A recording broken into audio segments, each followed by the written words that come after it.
नमस्कार दोस्तों, stock market classes SMC channel में आप सभी का एक बार फिर से दिल से हार्दिक स्वागत है। अगर आप चैनल को फर्स्ट टाइम विजिट कर रहे हैं तो चैनल को जरूर सब्सक्राइब कर लें एंड उसी के साथ आप बेल आइकन को हिट कर सकते हैं ताकि मेरे आने वाले वीडियोस की नोटिफिकेशन आपको मिल सके।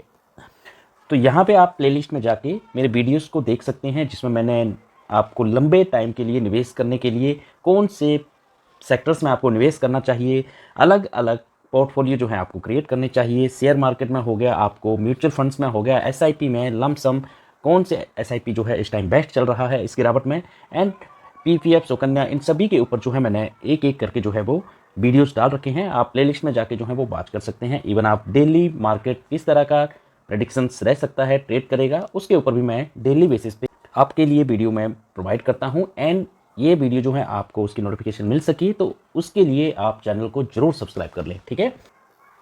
तो यहाँ पे आप अगर इंडियन मार्केट का इंडेक्स को देखेंगे तो फ्राइडे के दिन जो है वो सभी में एक भारी गिरावट जो है देखने को मिली। चाहे निफ्टी 50 हो, सेंसेक्स हो, बैंक निफ्टी हो, Nifty IT, BSc small cap को ले लो आप, सभी में लगभग 1% के आसपास जो है गिरावट देखने को मिली। बीएससी स्मॉल कैप में तो 2% का जो है वो गिरावट देखने को मिली।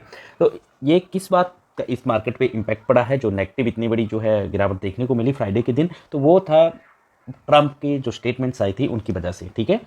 मैंने प्रीवियस वीडियो में एक जो था कि टैरिफ जो था उन्होंने 100% लगाया था, उसके ऊपर मैंने ऑलरेडी वीडियो डाल दिया था। तो दोस्तों इससे पहले जो मैं न्यूज़ आपको बताई थी वो थी, क्या थी वो, Trump declare 100% tariff on the pharma imports from October 1, ठीक है, इंडिया में भी हिट। ये था कि ट्रंप ने 50% से बढ़ा के टैरिफ को 100% कर दिया। ये न्यूज़ जो थी वो पुरानी हो गई, क्योंकि इस न्यूज़ के बेसिस पे मैंने प्रीवियस वीडियो बनाया है जिसमें आपने देखा होगा, मैंने बताया था कि फ्राइडे के दिन जो ये न्यूज़ आई थी उसका फ्राइडे के दिन जो है मार्केट पे किस तरह का नेगेटिव इंपैक्ट पड़ा, बुरा इंपैक्ट पड़ा। ब्लैक फ्राइडे रहा इंडियन मार्केट के लिए, क्योंकि सारे इंडेक्स जो हैं वो लाल निशान में देखने को मिले। उसके बाद 3 और ऐसे टैरिफ जो हैं बढ़ाए गए हैं, उनका इंपैक्ट क्या है, मंडे को किस तरह रहेगा, उसके ऊपर जो है अभी हम बात करते हैं। जी हाँ, Trump slabs more tariffs, check full list on new items that will attract more duties here, ठीक है। तो अभी हम एक एक करके वो सब चेक करेंगे किन प्रोडक्ट्स पे अभी क्या है उन्होंने टैरिफ्स जो है बढ़ाया है, ठीक है, और वो जो है लिस्ट यहाँ पे है। पहला पॉइंट आ गया भैया, 100% tariff on the branded pharmaceuticals product, जो कि मैंने अपने प्रीवियस वीडियो पे बनाया है, ये पुराना हो गया, ठीक है, जिसका इंपैक्ट फ्राइडे की मार्केट में देखने को मिल गया। इसके बाद 3 और जो है उन्होंने बढ़ाए हैं। सेकंड वन जो है वो है 50% tariff on kitchen cabinets and the bathroom. अभी उन्होंने भैया किचन और बाथरूम की आइटम्स पे भी टैरिफ बढ़ाया है, एंड कितना, 50% जो है इंक्रीज़ किया है। तो ये था दूसरा। Third one, 30% tariff on the upholstered furniture. तो अभी इन्होंने फर्नीचर आइटम्स पे भी भैया 30% जो है टैरिफ इंक्रीज़ किया है। उसके चलते क्या होने वाला है, फर्नीचर आइटम्स कीमतें और ज़्यादा बढ़ेगी। फोर्थ वन जो है वो 25% tariff on the heavy trucks, मतलब जो ट्रक हैवी ट्रक्स हैं उनके ऊपर 25% जो है इन्होंने टैरिफ इंक्रीज़ किया है। तो इसका असर किस तरह मार्केट पे रहेगा, मार्केट कैसे इनको देखता है तीनों टैरिफ्स को, तो ये तो भैया मंडे को देखने को मिलेगा। एंड मंडे को डेफिनेटली इसका भी असर जो है वो नेगेटिव होने वाला है, अभी तक के बेसिस के अनुसार, इस न्यूज़ के अनुसार, ठीक है। इसके बाद जो है कोई ऐसी न्यूज़ आ जाती है अच्छी, कोई ट्रम्प के स्टेटमेंट्स का कोई विश्वास नहीं कर सकता। Within 1 hour 2 hour 3 hours, within 1 day वो कभी भी स्टेटमेंट चेंज कर सकते हैं, यू टर्न ले सकते हैं, यू टर्न लेने में माहिर हैं वो, तो कभी भी कुछ भी हो सकता है। परंतु अभी के अनुसार ऐसे लगता है कि मंडे को मार्केट में फिर से दबाव रहेगा एंड लाल निशान जो है हमें देखने को मिल सकता है। तो ये थे 4 पॉइंट्स, ठीक है। अभी कुछ और बातें हैं जिन पे हम ध्यान केंद्रित करते हैं एक एक करके। Delhi on phone with Putin, NATO chiefs wager claim over US tariff impact, ठीक है, कि दिल्ली से किसी ने व्लादिमीर पुतिन रशिया के प्रेसिडेंट को फ़ोन किया है, और ये किसने कहा, ये कहा है नेटो के चीफ ने, ठीक है। उन्होंने एक क्लेम किया है यूएस टैरिफ के ऊपर, एंड वो कौन है भैया, मार्क रूटे। और उन्होंने क्या है कहा कि Donald Trump tariffs on India purchasing Russian oils are having a weak impact on Moscow. तो मैस्को में एक मीटिंग चल रही थी, उन्होंने कुछ बोला है, दिल्ली से फ़ोन गया है रशिया के प्रेसिडेंट के पास, पुतिन के पास। अभी पूरी कहानी सुनते हैं कि उन्होंने आगे क्या कहा है। ये है कौन बंदा, तो ये है नेटो का सेक्रेटरी मार्क रूटे, ठीक है। And has said that the US president Donald Trump tariffs on India और purchasing Russian oils are having a big impact on Moscow. Mark Rutte also claimed that prime minister Narendra Modi, जी हाँ, भारत के माननीय प्रधानमंत्री जी का नाम है नरेंद्र मोदी जी, तो is asking Russian president Vladimir Putin to explain the strategy of Ukraine after mister Trump announce tariff on India's goods. तो भैया एक इन्होंने ब्लेम सा लगाया हुआ है, एक बहुत ही अटकरी सी बात कही है कि भारत के प्रधानमंत्री जी हैं नरेंद्र मोदी जी, उन्होंने दिल्ली से रशिया के प्रेसिडेंट व्लादिमीर पुतिन को फ़ोन किया और उसमें बताया है कि ट्रंप ने जो टैरिफ बढ़ाया हुआ है वो मैं आपसे रसिया से ऑयल ले रहा हूँ उसकी वजह से बढ़ाया है, एंड अभी आपका यूक्रेन के प्रति क्या स्ट्रेटजी है उसके बारे में मुझे बताइए, एंड आगे मुझे क्या करना है। ऐसी उन्होंने कि मतलब मोदी जी ने पुतिन जी से सलाह ली है, ऐसा मानना है मार्क रूटे का। ठीक है, ये बंदा मतलब मार्क रूटे जो है ना, इसका नाम रूटे में आर की जगह के होना चाहिए। आप लोगों को क्या लगता है, ऐसे बंदे जो मतलब ऐसी अफवाहें फैलाते हैं, स्टेटमेंट्स देते हैं, तो ऐसा नाम ऐसे मतलब मार्क रूटे की जगह के होना आर की जगह, तो कैसा लगेगा? आप लोग मुझे कमेंट सेक्शन में कमेंट करके जस्ट के लिख दीजिए, मैं समझ जाऊँगा कि जो हमारे माननीय प्रधानमंत्री के बारे में ऐसा गलत बोल रहा है वो बंदे के बारे में आपका क्या विचार है, आप भी क्या सोचते हैं। ठीक है, मैंने तो अपना बता दिया। ठीक है, अभी देखिए, immediately impacts Russia because that means Delhi is now on the phone with Vladimir Putin in Moscow and Narendra Modi is asking him I support you but could you explain me your strategy. कि भैया मोदी जी उनको बोल रहे हैं कि मैं आपको सपोर्ट करता हूं, पर आप मुझे जो है वो अपनी स्ट्रेटजी बताइए यूक्रेन के प्रति और आगे किस तरह का हमें क्या करना चाहिए, क्योंकि उन्होंने 50% से 100% जो है टैरिफ बढ़ा दिया है। तो ऐसा कहना है जो मार्क कुटे का। ठीक है, समझ गए ना आप? तो भैया इंडियन गवर्नमेंट क्या है, चुप रहने वाली है? नहीं, कभी नहीं। तो इंडियन गवर्नमेंट ने सेम टाइम इसका जवाब देते हुए कहा है कि factually incorrect, entirely baseless, India rejects NATO chief Mark Rutte's claim on prime minister Modi Putin phone call. ठीक है, तो भैया उन्होंने कहा कि इस बात का कोई मतलब ही नहीं है, निराधार बात है, ये बेसलेस बात है, और ये सारे का सारा जो है ये मार्क रूटे का जस्ट बकवास किया हुआ है, कोई इसमें सच्चाई जो है देखने वाली नहीं है। ठीक है, तो होता क्या है कि यूएस के ना बहुत सारे पाले हुए मतलब वो बोल सकते हैं ना चमचे हैं, पालतू चमचे हैं। ठीक है, तो वैसे ही ये नेटो भी एक तरह से उनका पाला हुआ चमचा है जो कि हमेशा जो है वो यूएस करता रहता है, और उसी की तरफदारी में उन्होंने ये बयान दिया है जो कि बेसलेस है। ठीक है, तो ये तो थी एक बात जो आपको पता होनी चाहिए कि क्या चल रहा है। ठीक है, अभी बोलते हैं ना कि यूएस जो है इंडिया की सपोर्ट में आ रहा है, तो ऐसा कुछ नहीं है यार। रसिया जो है वो हमेशा से इंडिया की सपोर्ट करता रहा है, एंड वो ही सच्चा दोस्त है जो मतलब आपके मतलब टफ टाइम में भी आपके साथ खड़ा रहे, वही है। तो अमेरिका पे तो विश्वास करना भैया वैसा ही है जैसे चाइना पे आप विश्वास करोगे।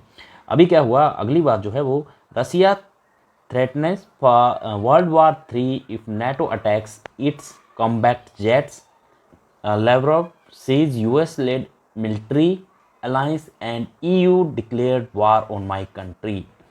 तो भैया ये क्या है कि रसिया ने थ्रेटन्स वर्ल्ड वार 3 की चुनौती दी है, और किसको दी है, क्या बोला है, ये बोला है नेटो कंट्रीज़ को। ठीक है, तो उन्होंने कहा है कि मेरे जो कॉम्बैट जेट्स हैं नेटो कंट्रीज़ के आसपास जो मतलब सीमाओं के ऊपर जो हैं वो उड़ रहे हैं।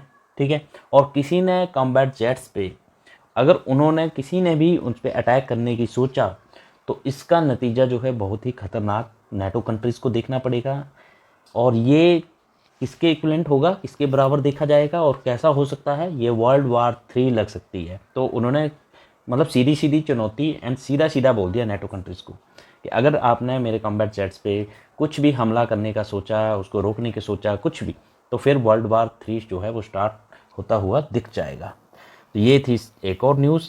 एंड थर्ड न्यूज़ जो है वो आ गई है भैया, क्या हुआ है, no need for any third party to mediate says MEA after Turkey's President Erdogan rakes up Kashmir issue. तो ये MEA क्या है, ये है मिनिस्ट्री ऑफ एक्सटर्नल अफेयर्स। तो उन्होंने क्या कहा है कि भैया किसी भी तीसरी पार्टी को मीडिएट बनने की ज़रूरत नहीं है, मतलब समझौता करवाने की या बीच में कूदने की किसी को कोई ज़रूरत नहीं है। Ministry of external affairs India ने बताया है, और कब बताया है, तुर्की के प्रेसिडेंट एर्डोगन ने जब बोला कश्मीर मुद्दे के ऊपर, तो भैया एक कहीं पे मतलब इनका एक असेंबली चल रही थी, वहाँ पे उन्होंने बताया कि बहुत टाइम से इंडिया पाकिस्तान का जो कश्मीर का मुद्दा चल रहा है उसके ऊपर भी हमें ध्यान देना चाहिए। तो ये तुर्की ने कहा। एंड आपको इस बात का थोड़ा सा अंदाज़ा लगाना चाहिए, ये तुर्की वही कंट्री है, ठीक है, ये तुर्की कौन है भैया, जो जिन्होंने ऑपरेशन सिंदूर के टाइम जो है वो पाकिस्तान का साथ दे रही थी, ठीक है। तो डेफिनेटली यार ये इसकी तरफ ही बोलेगा। तो जैसे ही इसने मुंह खोला तो इंडियन जो है भैया मिनिस्ट्री ऑफ एक्सटर्नल अफेयर्स, आपको पता ही है कौन है, उन्होंने सीधे सीधे बोल दिया कि मुझे भैया तुम्हारी जो है ना दखल अंदाजी पसंद नहीं है, अपना मुंह जो है आप बंद करके रखिए, ठीक है। हम जानते हैं हमें किस तरह से निपटना है, कश्मीर के मुद्दों को हमें किस तरह हल करना है, और पीओके को भी हमें किस तरह लेना है वो हम अच्छी तरह जानते हैं, ठीक है। एंड नेक्स्ट वन जो है वो EU plans tariffs of 25% to 50% on Chinese steel and related products। भैया ये जो टैरिफ की बात है ना, ये हर जगह इसने मतलब चाहे वो इंडियन मार्केट हो, चाइना मार्केट हो, रसिया की हो, कोई भी हो, मतलब हर जगह ना एक नेगेटिव इम्पैक्ट ही डाल रहा है। तो अभी क्या हो रहा है, ये यूरोपियन यूनियन जो है, EU मतलब यूरोपियन यूनियन जो है वो प्लान कर रही है कि वो भी अभी कितना 25 से 50% में भी हो सकता है, 30, 35, 40, 45, 25 से लेके 50% तक का जो है वो चाइनीज स्टील्स और उसके रिलेटेड जितने प्रोडक्ट्स हैं उन पे वो टैरिफ लगाने की सोच रही है। पूरी दुनिया ना उस बंदे के बोलने पे चल रही है, ठीक है, पावरफुल कंट्री का प्रेसिडेंट है, परंतु उसको दिमाग होना चाहिए कि उस क्या कर रहा है, और जो कर रहा है उसको खुद की कंट्री को भी भुगतना पड़ रहा है, ठीक है। उनके कारोबार पे इम्पैक्ट पड़ रहा है, उनकी मार्केट पे इम्पैक्ट पड़ रहा है, हर जगह से मतलब। और एंड फ्यूचर में आप देखोगे तो सबसे ज़्यादा लॉस जो है उसी को होगा, देख लेना आप। जो है नई बात जो है, India urges Russia to release 27 more Indians recruit by Russian military. जी हाँ भाई, ये भी MEA की बात है, मतलब मिनिस्ट्री ऑफ एक्सटर्नल अफेयर्स। और उन्होंने क्या बोला है दिल्ली से कि भैया रसिया जो है उसने क्या किया कि जो रसिया यूक्रेन की वार चल रही है उसमें इंडिया के जो लोग हैं वहाँ पे गए हुए हैं, तो उन्होंने उनको रशियन मिलिट्री में रिक्रूट कर लिया, ठीक है, और उनको कम दाम पे वेतन पे रखा है। यूक्रेन के साथ जो वार चल रहा है तो उनको फ्रंट लाइन पे भेजा जा रहा है, किसको, इंडिया के जो गए हुए हैं बंदे, जिनको जो है वो उन्होंने रिक्रूटमेंट किया हुआ है। तो इंडिया ने बोला कि ठीक है, आपका हमारा मित्रता बहुत पुरानी है, मित्रता जो है उसके हम भैया हमेशा निभाएंगे, परंतु वो अपनी साइड है मित्रता। और यहाँ पे क्या है कि आप मेरी कंट्री के 27 बंदे और हैं जिनको आपने अपने मिलिट्री में रिक्रूट किया है, और थोड़े से टाइम में उनको रिक्रूटमेंट करके आपने यूक्रेन के सामने धकेल दिया है, तो आप कृपया करके उन्हें जो है इंडिया वापस भेज दें। तो ये एक और नई सर्च चल रही है भैया। तो देखिए ये सारी चीज़ें जो हैं वो अभी होती हुई दिख रही हैं, एंड फ्यूचर में ऐसा लग रहा है कि या तो वर्ल्ड वार 3 भी हो सकता है। और जिस तरह के ये टैरिफ वाले प्लान्स पे मतलब बातें चल रही हैं, तो उनको लेके मार्केट में अस्थिरता बनी रह सकती है, और हो सकता है एक हफ्ता आपको नेगेटिविटी जो है मार्केट में देखने को मिल जाए। आई होप आपको ये वीडियो जो है वो पसंद आया होगा, एंड इस वीडियो से आपने कुछ ना कुछ ज़रूर सीखा होगा, आपको हेल्पफुल लगा होगा। तो प्लीज़ वीडियो को ज़्यादा से ज़्यादा शेयर करें, लाइक करें, एंड चैनल को जरूर सब्सक्राइब कर लें। तो फिर मिलेंगे एक और वीडियो के साथ, तब तक के लिए धन्यवाद।